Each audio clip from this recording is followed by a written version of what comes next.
Members of the Joint Convention, the Governor of the State of Michigan, Rick Snyder. January 19th, 2016. Michigan's Governor Rick Snyder gives his State of the State address amidst the still escalating Flint water crisis. His apologies and promises drowned out by the shouts of nearly 1,000 protesters just outside the doors.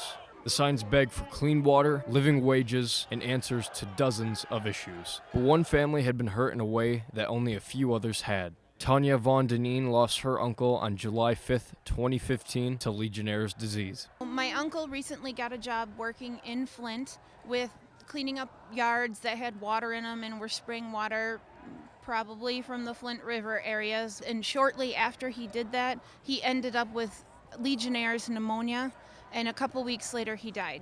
When Brian McHugh fell ill in the summer of 2015, Tanya had no idea his condition was as serious as it actually was. Not at all. My grandma called me. I brought my kids. He's barely breathing and can only say yes and no answers by the time that I get there.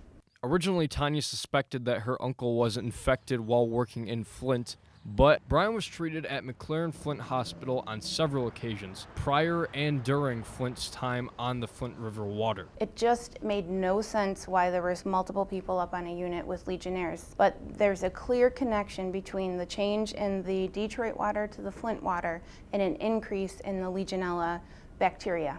McLaren did not go public with news of the outbreak, adding to the list of reasons behind the $100 million lawsuit they are now facing. Since the patients had all been treated recently at the hospital, the disease isn't transferable through air or contact, and McLaren is on Flint water. Brian and the other patients most likely picked up the disease from the water at the hospital. Normally, Genesee County sees less than a dozen instances of people infected with Legionnaire's disease in a year. 91 total cases occurred during June of 2014 to November of 2015, 12 of which resulted in death. So another question comes into light. Why didn't the people find out sooner? Yeah, in terms of Legionnaires, I didn't learn of that until 2016.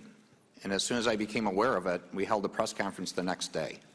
That was clearly a case where the Michigan Department of Health and Human Services should have done more to escalate the issue, to get it visible to the public and to me.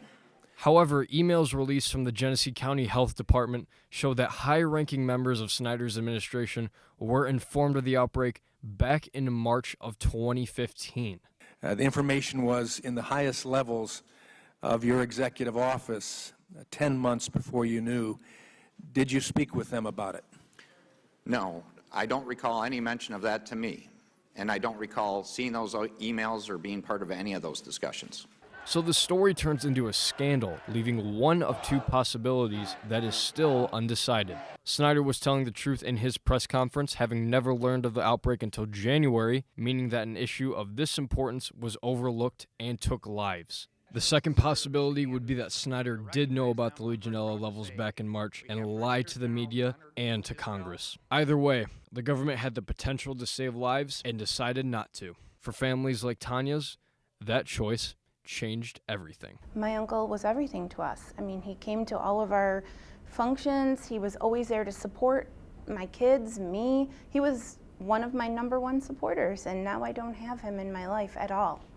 And that hurts.